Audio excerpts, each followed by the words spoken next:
भोकरदन काय आहे? माजी केंद्रीय मंत्री रावसाहेब दानवेचं गाव आहे. आमदार संतोष दानवे त्यांचे चिरंजीव, आमदार संजीवनीताई त्यांची मुलगी आणि आणखी काय काय पद त्यांच्या सोबत घरात आहेत याच्यात दुमत नाही. आणि हे त्यांचं गाव आहे. भोकरदन हे माजी मंत्री रावसाहेब दानवे यांचं गाव आणि त्या ठिकाणी वडार समाजाच्या 5 घरं उद्ध्वस्त करण्यात आलेत. वडार समाजाचे 5 कुटुंब उद्ध्वस्त करण्यात आलेत.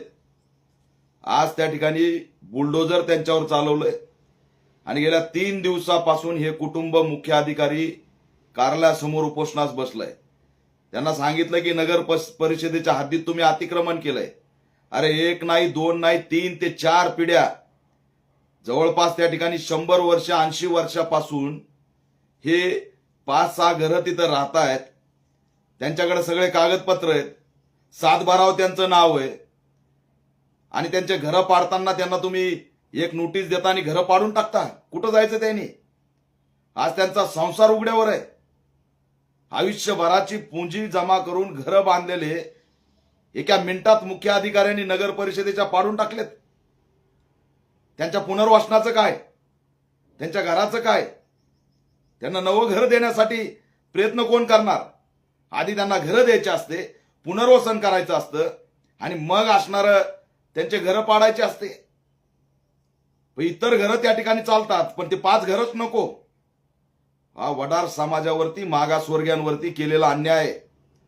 रावसाहेब दानवे हे योग्य नाही, संतोष दानवे हे योग्य नाही. आज 3 दिवस झालं 50 डिग्री 45 डिग्री ऊन आहे आणि त्या उन्हामध्ये उपोषण चालू आहे मुख्य अधिकारी कार्यालयासमोर. सगळे आया बहिणी उघड्यावर पासल्या. एखादा मेलं महाराष्ट्र वेटीस धरला गेला तर कोण जबाबदार आहे? त्यांच्या मरण्याची वाट बघताय का रावसाहेब दानवे? कुठे आहेत कैलास काळे आपला आमचा आमदार? कुठे आहे तिथला? योग्य नाहीये. अशा पद्धतीने जर वडार समाजाला उद्ध्वस्त करण्याचा अजेंडा राबवला असेल तर याचा आम्ही निषेध करतो. त्या ठिकाणी तडफडतायत माशासारखे. मला फोन आल्यानंतर रडायला लागलेत. लहान लहान लेकरांचं आयुष्य, त्यांचे पुस्तकं सुद्धा तुम्ही बघितले नाहीत आणि बिना नंबरच्या जेसीबीनी घरं पाडता. नरेंद्र मोदीचा अजेंडा काय? विश्वगुरूचा. प्रत्येकाला घर. हे घर देणार तुम्ही पाडून. घर द्यायचा अजेंडा तर लांबच, पाडायचा अजेंडा सुरू केलाय. काय असतो वडार समाज? काय लय भक्कम आहे?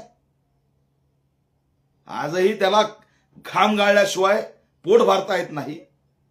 घाम गाळू गाळू 1-1 रुपया गोळा करून त्यांनी बनवलेलं घर तुम्ही एका सेकंदात पाडताय. लाज का वाटली नाही मुख्य अधिकाऱ्याला? मानवता मिली की काय? कुठे संवेदना प्रशासनाच्या? पावसाळा आहे, 15 दिवस महिनाभरात पाऊस येईल. कुठं जायचं त्यांनी? घरं कुठं त्यांना? पावसाळ्यामध्ये त्यांनी राहायचं कुठं? शिक्षण चालू लेकराचं कुठं भटकंती करायची? नाही तुम्हाला वाटतं वडार समाजाने भटकंती करावी, दलितांनी भटकंती करावी? हे एका जागेवर स्थायिक कसे व्हायला लागले? डोळ्यात खुपतंय. कुठे आहेत कल्याण काळे खासदार? तुम्ही तर काँग्रेसचे खासदार आहेत. हे अशा पद्धतीने वडार समाजाचं घर पडलंय, तिथं भेटायला सुद्धा जात नाही.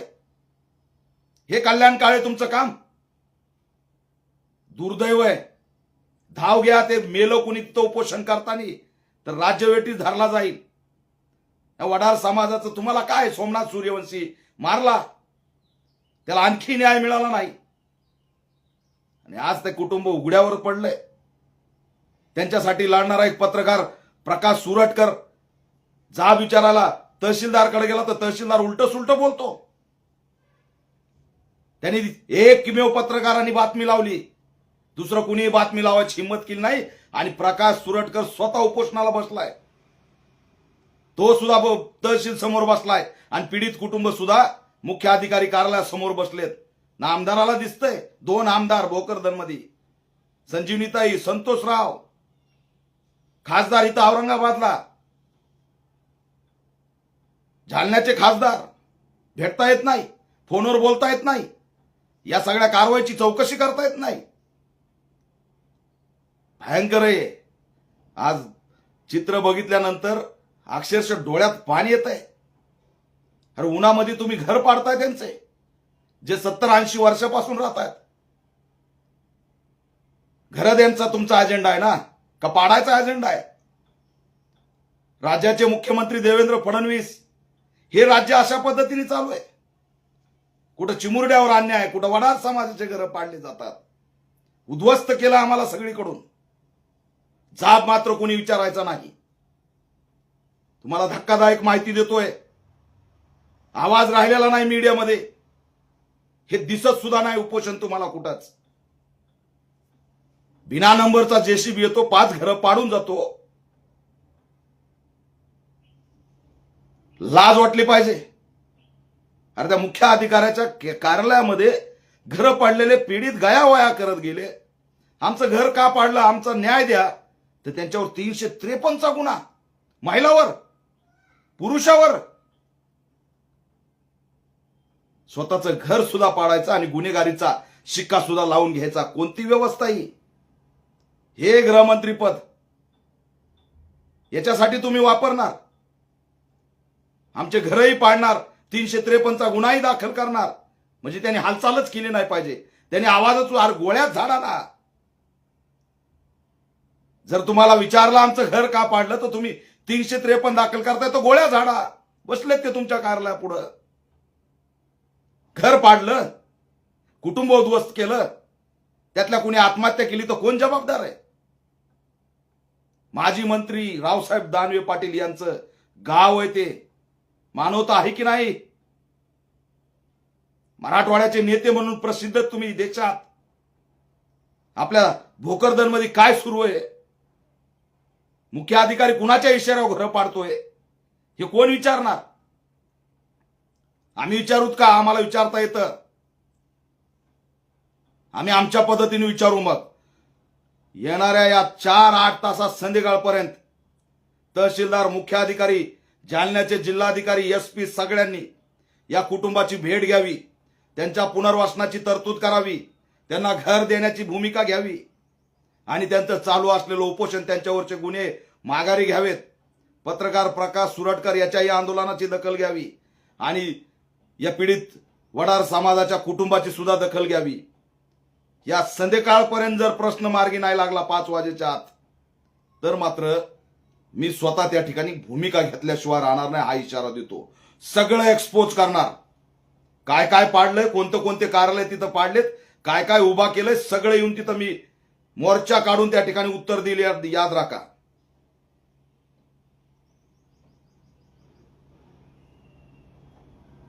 आमचे किशोर शेजूळ तालुका अध्यक्ष, त्यांनी भेट दिली, त्या कुटुंबाला आधार दिला.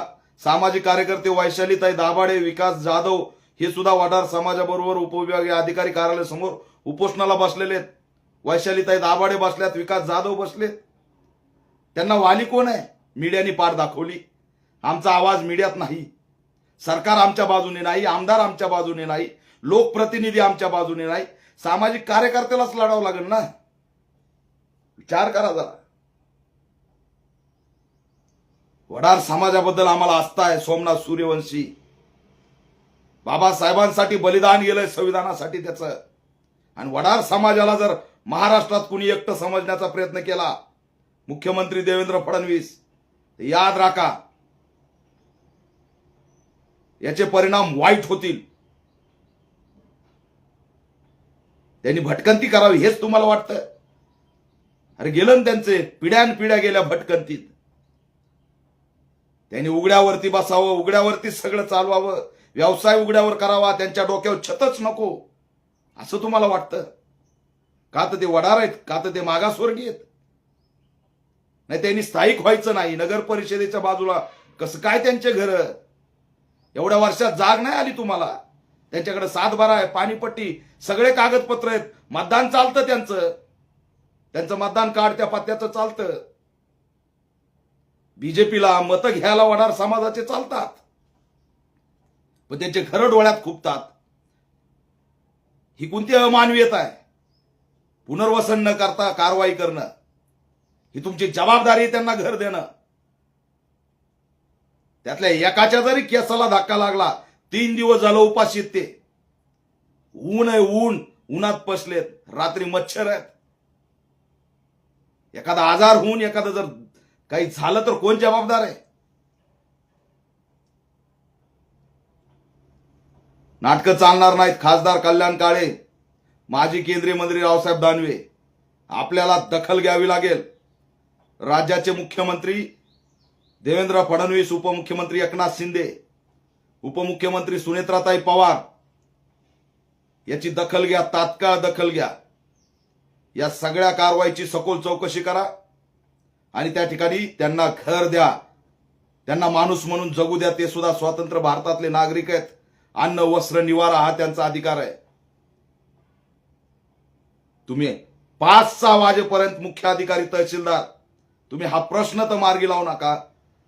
भोकरदनमध्ये काय मोर्चा असतो आणि कोणत्या जमिनी कुणाच्या घशात घातल्यात ना, ते जर नाही काढलं तर पॅन्थर नाव लावणार नाही, लक्षात ठेवा.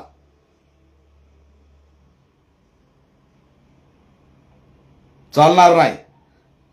महाराष्ट्राने दखल घ्यावी, राज्य सरकारने दखल घ्यावी. वडार समाजासोबत काय सुरू आहे?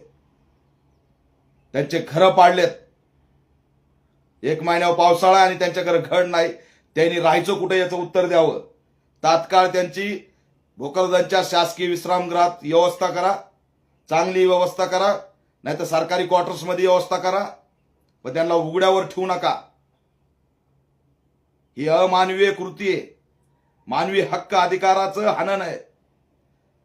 निवारा त्याचा हक्क आहे आणि तो तुम्ही हिसकावून घेतलाय. हे चांगलं कृत्य नाहीये. याची सखोल चौकशी झाली पाहिजे आणि वडार समाजाला तात्काळ त्या ठिकाणी न्याय मिळाला पाहिजे. आज 5-6 वाजेपर्यंत मी वाट बघतोय. दोन्ही आंदोलनं सोडवावीत, त्यांना असणारा आश्वासित करून त्यांच्यावरची कारवाई मागे घ्यावी आणि त्यांना निवारा द्यावा. लोकप्रतिनिधींनी जर तात्काळ त्या ठिकाणी धाव घेतली नाही, तात्काळ जर भूमिका घेतली नाही, तर मग भोकरदन, जालना आणि महाराष्ट्रात वडार समाजासाठी रस्त्यावर उतरल्याशिवाय